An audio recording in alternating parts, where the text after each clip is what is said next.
Hello and welcome to some more Star Citizen. Today I wanted to talk about some highlights of 2024 for me, some hopes for 2025, and some disappointments that we had throughout the year, and a little bit about me getting some PC upgrades, and hopefully that's going to be sort of making my Star Citizen experience a bit better, and your experience of watching videos and getting some footage and that sort of stuff a bit better as well. So, 2024, it's been an interesting year for Star Citizen. Interestingly, the funding for this year is $116 million they've made so far this year. And I say so far this year because last year, it's $117 million they made.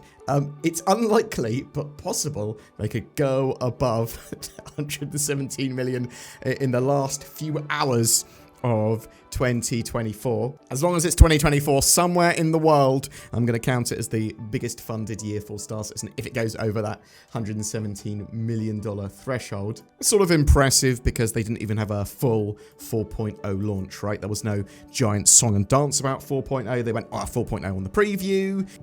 Yeah, it is kind of live, but yeah, it's just an interesting one. I'm interested to know, do you think there's any money magic that could occur to bring that over the line? I think the biggest sort of highlight for 2024, and it is typically each year, was CitizenCon. So CitizenCon 2024, they had some amazing stuff. The highlight for me probably was Squadron 42 demo stuff.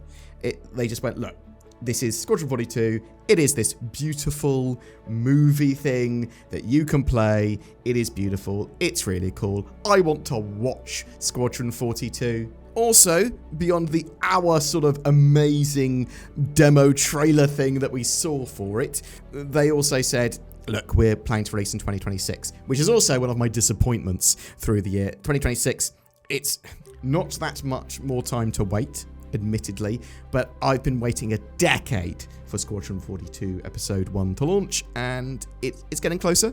I want it in my hands. But Squadron 42 demo, really, really cool. Want to see those updated Vandal ships in Star Citizen as well. Kind of disappointed that they're not in yet either. I suppose the other big thing they showed off was, well, the Star Citizen stuff was all basically the road to 1.0. So they basically went, look, we're going to have a load of amazing content here. We're going to have dynamic weather, planetary tech v5, so a load of areas for buildings, content, a load of stuff for you to do there. Base building, crafting, which is a huge portion of the sort of end game. I suppose throughout the game, there's going to be doing a load of base building and crafting, if you want to.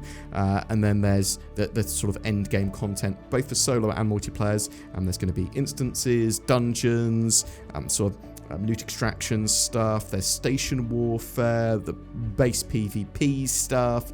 There's a load of org and group features. There's more star systems with Nyx and Castra being worked on. A load of soft professions and sort of armor and stuff that you can use to go into those professions. Death of a Spaceman, mortality in game. AI blades allowing you to run a little more solo than you would be able to previously, or sort of run with less crew, I should say. It's not NPCs as crew yet, but it's getting closer. And then there's dynamic server meshing, which is obviously core to making Star Citizen a full-on MMO in the style that they want. But when they have those features in and a few more, they consider Star Citizen launched 1.0, no more resets. There's still a load more work to do beyond that, and they're going to be adding new features and a load more star systems and stuff, but that's their sort of initial release out of early access, bam, into your hands. And I suppose that's one of the other things that I'm interested with what happened in 2024. They basically jigged the marketing for Star Citizen to be early access rather than alpha. You might say, no, there's still alpha 4.0 and stuff. Yes, but if you see the marketing from videos and stuff that CIG are putting out, they do refer to Star Citizen now as early access. And you may call that a minor distinction, maybe. I call it quite, I think it's a big shift in the way they view Star Citizen and the sort of push for more playability in 2025, because that's what they said, that 2025 is going to be about. It's going to be about playability for Star Citizen, building on the features they have, getting it into a good state.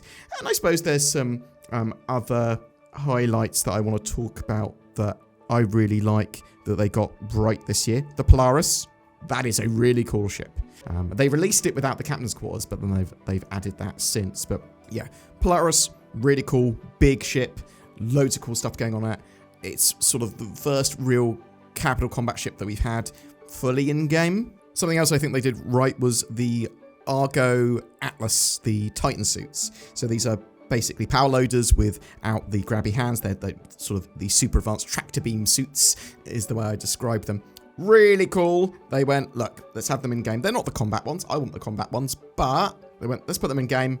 And also, you can buy them immediately in game. You don't have to wait for 3 months for an exclusivity period. You can just get them in game. Great, because they're effectively glorified tractor beams. And I want to use them as tools. You wouldn't sell the tractor beam separately. Why would you sell the Argo Atlas for real money separately? Well, they did do that, but they also allowed you to buy it in game immediately. Something they deployed this year, and super important they did, was master modes. And they got a load of feedback on that. And I'm excited for their improvements and their evolution they're going to be making for it next year. So they basically went, look, we're making master modes better, we're changing them up, we're rolling them into operator modes, sort of ironing them out, getting the gameplay that we want from that, and we've taken people's feedback, and hopefully throughout 2025 they'll be able to get that into a really good state. Something I quite enjoy, though they need a little bit of work, contested zones. There's a load of potential for them. So some of that gameplay, stuff with the safe Stanton event as well, things like that. Really like those sort of things that CIG do, and narrative events, interesting gameplay events, stuff that I can grind, and it's interesting when I grind, and there's some like really cool rewards. Yeah, really like stuff like that. Give me more dungeon-based content, and I'll be happy. I'm more interested in PvE stuff, but I'm not entirely disinterested in PvP, and yeah, I just want everyone to be aware of what they're getting into, and there to be areas where, or types of gameplay they can go, actually, this is just PvE, or this is just PvP. But that's just me. You can disagree with that. Some more disappointing-y stuff. Now, sort of double-edged sword with this one. Alpha 4.0. So it got onto the preview build, and I like what they're saying about the preview build, and I'm glad that they put an effective live build of 4.0 out. But, and I suppose it's impressive with pyro and surf meshing, but it's super buggy. A load of people have just had no experience with 4.0 of actual gameplay beyond bugs, black screens, 30k problems, not being able to leave the hangar, mission problems. So hosts and hosts of bugs. CIG working over Christmas and getting those hot fixes out, getting a lot of people's experiences a lot better. Great, awesome. But it's still a bit disappointing though, right? Like, I just wanted 4.0 to be fully live and in a really good state, and hopefully we'll get that early next year. I think one of the major disappointments as well was the fact that we don't spawn in our hangars. They put you spawn in your home hangar when you spawn into the game feature. Bam. Really liked that because that saves a load of time from faffing about if you're in your home hangar, but then they had to remove it because of problems, things like that. So hopefully they get all this in a really good state. No engineering. I suppose that's probably the biggest blow for the year for me. Yeah, so really wanted engineering gameplay in 4.0. They said it will be coming shortly after 4.0's release, or something to that effect. Now, I'd expect it in the first half of 2025, is basically what I think they were saying. And it's possible that we'll get it within the first quarter, and that's what I hope. Sort of other hopes for 2025, Atlas combat suits, Titan combat suits, that would be really cool. Them to get a level of base building in-game by the end of the year and sort of release some of those new base building ships and vehicles. I think everyone would prefer a much better Star Citizen experience as well. Bring a load more of those Squadron 42 features over, iron a load of stuff out. Actually, if CIG say they're getting it into a playable as possible sort of state, make that a reality. Make it much more mainstream and feel like a beta. That's what would be great by the end of the year, right? If they can go sort of Star Citizens in beta, and the next major step is 1.0 after the 4.x branch. More evolved flight and combat model was sort of essential for that as well, and I'd hope to see the evolution of master modes into those. Whatever they've got planned, it should be an evolution of them rather than an entirely new thing. Planning to make the master modes less binary and just sort of make them less, nav modes, SCM mode. Well, actually, you power your quantum drive, you can go into your sort of nav speeds, but you won't have your shields and it might take quite a lot of power. And I'd like to see a load more component variants and weapons and components and that sort of stuff to really start to matter. It'd be amazing if we could have Maelstrom by the end of the year, a sort of breakability system. Nyx could turn up. Genuinely, a new star system could, at least in testing in some form, by the end of the year.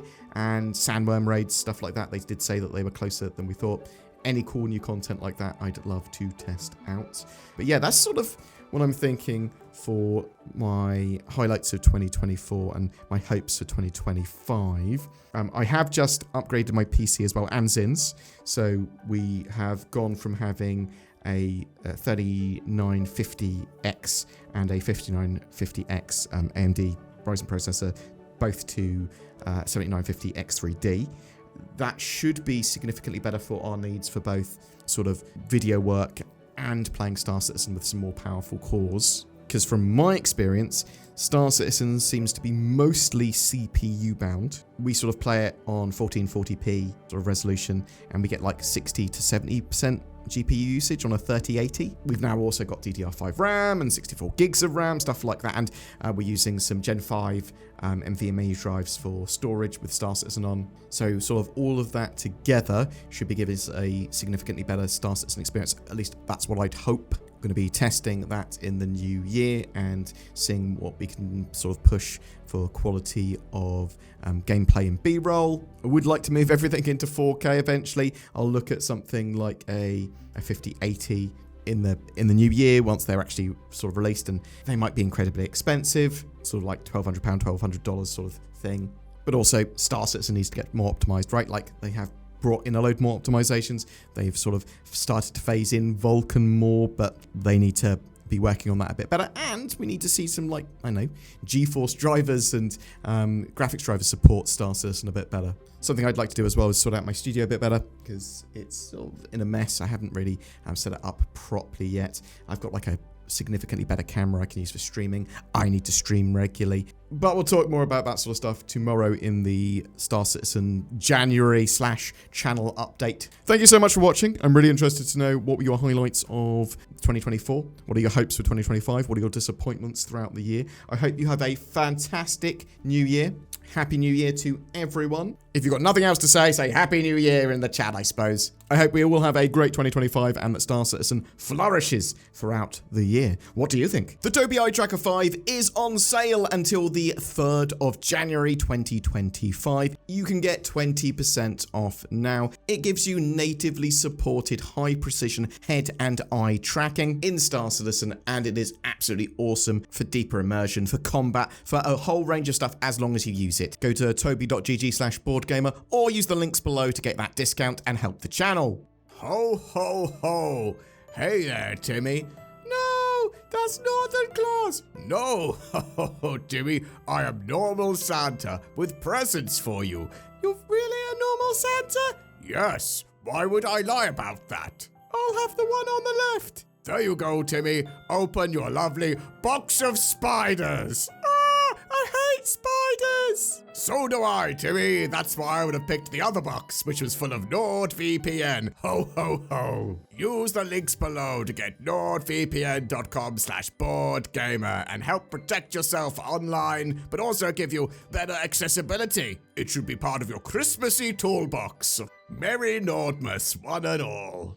Every month we give away a Star Citizen ship, and December is no different. We're giving away a Starlancer Max, the new super freelancer by MISC. This allows you to do a little bit of everything in the verse. It's a great multi-role ship, multi-mission ship, and multi-crew. It's flyable in-game right now as well. All you need to do to be in for a chance of winning that is comment on any of my videos made during December. That engagement helps the channel. Something else that helps the channel is liking, subscribing, commenting, sharing these videos. Thank you very much to the people that have gone the extra mile by clicking the join button or becoming Patreons. That really helps the channel so much. There'll occasionally be some exclusive content going up there. It'll be like Zin and I playing an escape room. So thank you so much, and feel free to join those lovely people by clicking on the join button or the Patreon link under the videos. Thank you so much for watching, and I hope you have a great ho ho ho Nordmas!